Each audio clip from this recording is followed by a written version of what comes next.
கிறிஸ்துவில் மிகவும் பிரியமானவர்களே, கர்த்தராகிய இயேசு கிறிஸ்துவின் விலையேற பெற்ற நாமத்தில் கிருபையும் சமாதானமும் உண்டாவதாக.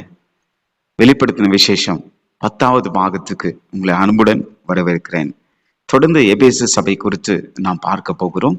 வெளிப்படுத்தின விசேஷம் 2ஆம் அதிகாரம் 2ஆம் வசனம். உன் கிரியைகளையும் உன் பிரயாசத்தையும் உன் பொறுமையும் நீ பொல்லாதவர்களை சகிக்க கூடாமல் இருக்கிறதையும் அப்போஸ்தலர் அல்லாதவர்கள் தங்களை அப்போஸ்தலர் என்று சொல்லுகிறதையே நீ சோதித்து அவர்களை பொய்யர் என்று கண்டறிந்ததை அறிந்திருக்கிறேன் என்று ஆண்டவர் சொல்கிறார். முதலாவது ஆண்டவர் இந்த சபையில் உள்ள குறைகளை சுட்டி காண்பதற்கு முன்பாக நிறைவுகளை கர்த்தர் காட்டுகிறார். எப்பவுமே நம்முடைய ஆண்டவர் முதலாவது நம்முடைய குறைகளை அவர் பார்ப்பது கிடையாது, நமக்குள் இருக்கும் நிறைவுகளை அவர் பார்க்கிற தேவனா இருக்கிறார். இந்த எபேசு சபையில கூட ஆண்டவர் அவர்களுடைய நிறைவை சுட்டி காண்பித்து அதை பாராட்டுகிற விதமாய்தான் ஆண்டவர் பேசுகிறார். அவர் முதலாவது என்ன சொல்கிறார்? உன் கிரியைகளையும் உன் பிரயாசத்தையும் நான் அறிந்திருக்கிறேன். இந்த சபை தேவனுக்காய் கடுமையாக பிரயாசப்பட்டது, தேவனுக்காக உழைத்தார்கள், ஆத்துமாக்களை ஆதாயம் செய்தார்கள், நற்கிரிகளை செய்தார்கள். இந்த சபை தேவன் மேல வைத்த அன்பின் நிமித்தம் ஓடி ஓடி உழைத்தார்கள். அப்போஸ்தலனாகிய பவுல் சொன்னது போலவே கிறிஸ்துவின் அன்பு என்னை நெருக்கி ஏவுகிறது என்ற அந்த வார்த்தையின் பிரகாரமாக நான் விசுவாசிக்கிறேன். அப்படி போல இந்த திருச்சபை, இந்த எபேசு சபை தங்களுடைய வாழ்க்கையில மிகுந்த கடினமாக உழைத்தார்கள். அதனால முதலாவது ஆண்டவர் அவர்களுடைய பிரயாசத்தையும் அவர்களுடைய கிரியைகளையும் கர்த்தர் கண்டு அதை சந்தோஷத்தோடு கூட பாராட்டுகிறார்.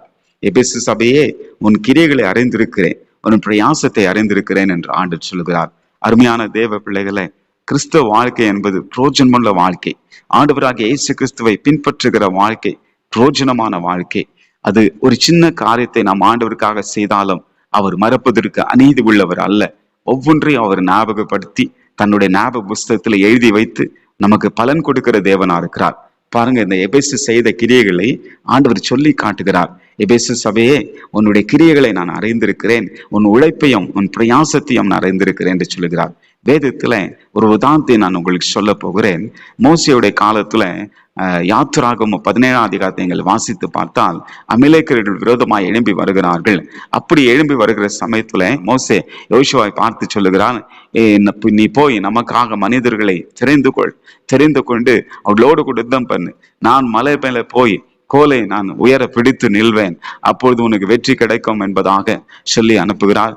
அதே போலவே மோசே கரங்களை உயர்த்திருக்கும் போது இஸ்ரவேலர்கள் வெற்றி பெற்றார்கள், மேற்கொண்டார்கள். கரங்களை தாழ விடுகையில் பைபிளை சொல்லுகிறது தோற்று போனார்கள் என்று சொல்லி, அப்போது மோசேயுடைய கைகள் அசந்து போயிற்று. அந்த சமயத்துல ஊர் ஆரோன் என்று 2 நபர்கள் இருந்தார்கள். அவர்கள் மோசேயுடைய கரங்களை தூக்கி பிடித்தார்கள்.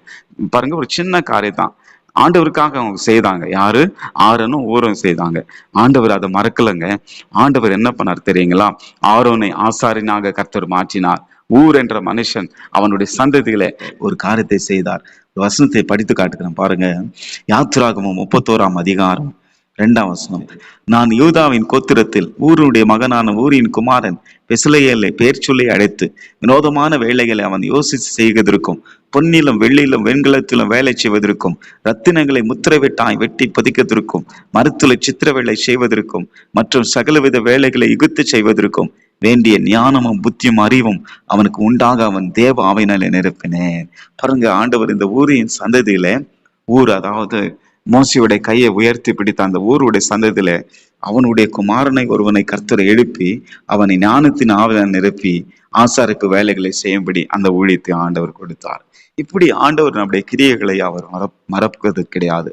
ஆண்டவருக்காக ஒரு சின்ன காரியத்தை செய்தாலும், ஆண்டவருக்காக நீங்கள் ஆத்துமாக்களை அதை செய்தாலும், அழிந்து போகிற ஆத்துமாக்களுக்கு நீங்கள் ஜெபித்தாலும் சரி, அது மாத்திரமல்ல, நீங்க ஆண்டவருக்காக கொடுத்து பொருளாதார உதவி கொடுத்து நீங்கள் தாங்கினாலும் சரி, எந்த விதமான ஊழியங்கள் செய்தாலும் ஆண்டவர் மறப்பதற்கு அவர் அநீதி உள்ளவர் அல்ல. அவர் ஞாபகம் வைத்து உங்கள் கிரியைகளை அறிந்திருக்கிறேன் என்று சொல்லி ஆண்டவர் உங்களை பாராட்டுகிறார். பெரிய பாராட்டுகிற தேவன் மாத்திரமல்ல, அதுக்குரிய பலனையும் ஆண்டவர் கொடுக்கிற தேவனா இருக்கிறார். அடுத்து ஆண்டவர் இந்த எபேசு சபை பார்த்து உன் பொறுமையை அறிந்திருக்கிறேன் என்று சொல்லுகிறார். அருமையானவர்களே, பொறுமை ரொம்ப முக்கியம். பைபிள் சொல்லுகிறது பொறுமை என்பது ஆவியின் கனி என்று சொல்லி. நாம் இதிலெல்லாம் பொறுமையா இருக்க வேண்டும் என்று வேதம் நமக்கு ஆலோசனை சொல்லுகிறது. ரோமர்கள் நிருபம் 12ஆம் அதிகாரம் 12ஆம் வசனம். நம்பிக்கையில சந்தோஷமாயிருங்கள், உபத்திரத்துல பொறுமையாருங்கள், ஜெபத்துல உறுதியாய் தரித்திருங்கள். உபத்திரத்துல நாம் பொறுமையா இருக்க வேண்டும். நாம் சந்திக்கிற பிரச்சனைகள், நமக்கு விரோதமாய் எழுப்புகிறதான உபத்திரங்கள், ஆண்டவராகிய இயேசு கிறிஸ்துவுடைய நாமத்தின் நிமித்தம் படுகிற ஒவ்வொரு பாடுகளை குறித்து நாம் பொறுமையாக இருக்க வேண்டும் என்று சொல்லி வேதம் சொல்லுகிறது. யோபுடைய பொறுமை குறித்து நாம் அறிந்திருக்கிறோம். அதை பற்றி யாக்கோபு என்ன சொல்கிறார் பாருங்க.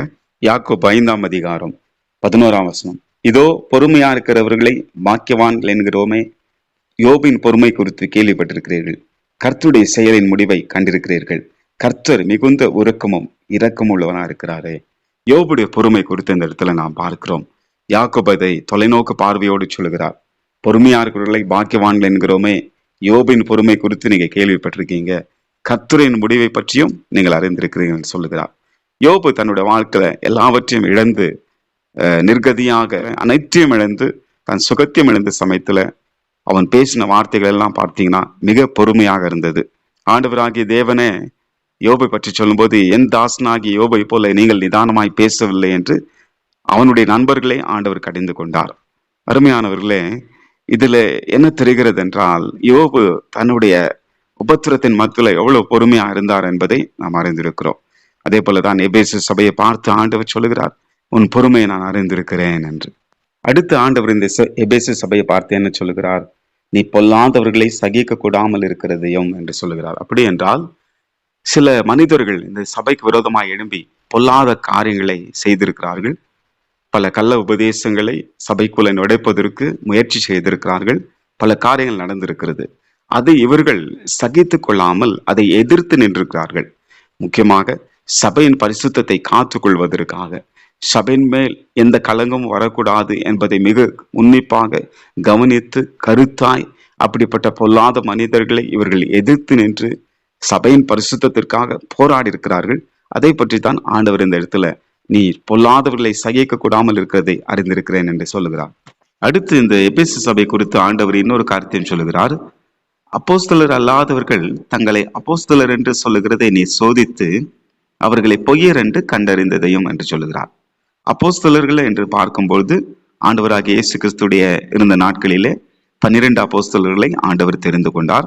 யூதாஸ் மரித்துவிட்ட பிற்பாடு அடுத்து அவனுடைய இடத்துல சீட்டு போட்டு ஒருவரை தேர்ந்தெடுத்தார்கள். பின்பு லேட்டர் அப்பாஸ்டல் என்று சொல்லக்கூடிய அப்போஸ்தலனாகிய பவுல் வந்தார். அதன் பிற்பாடு பார்க்கும்போது எபேசு சபை இருந்த காலத்தில் அநேக அப்போஸ்தலர்கள் இருந்தார்கள் என்று சொல்லி வசனம் சொல்லுகிறது. இந்த நாட்களிலும் இந்த நூற்றாண்டுகளிலும் அப்போஸ்தலர்கள் எழும்பிக் கொண்டுதான் இருக்கிறார்கள். அப்போஸ்தலரோட ஊழியம் முடிந்து விட்டது என்று நாம் நினைக்க கூடாது. இன்றைக்கும் ஆண்டவர் அப்போஸ்தலரை எழுப்புகிறார். சரி, இப்போ இந்த அப்போஸ்தலர்கள் அல்லாதவர்களை அவர்கள் பொய்யர் என்று கண்டறிந்ததை என்று சொல்லி ஆண்டவர் சொல்லுகிறார். அப்போ இந்த எபேசு சபை அப்போஸ்தலர் அல்லாதவர்கள் போலியான அப்போஸ்தலர்களை அடையாளம் கண்டுபிடிச்சு அவர்களை கண்டறிந்து அவர்கள் பொய்யர் என்று இவர்கள் தீர்மானித்திருக்கிறார்கள். அப்போ உண்மையான அப்போஸ்தலர்கள் யார், அவர்களுக்கான அடையாளம் என்ன என்று சொல்லி நாம் பார்க்க போகிறோம். மிக சுருக்கமாக ஒரு 5 அடையாளங்களை சொல்லிவிட்டு பிற்பாடு அடுத்த வசனத்துக்கு நாம் போகலாம்.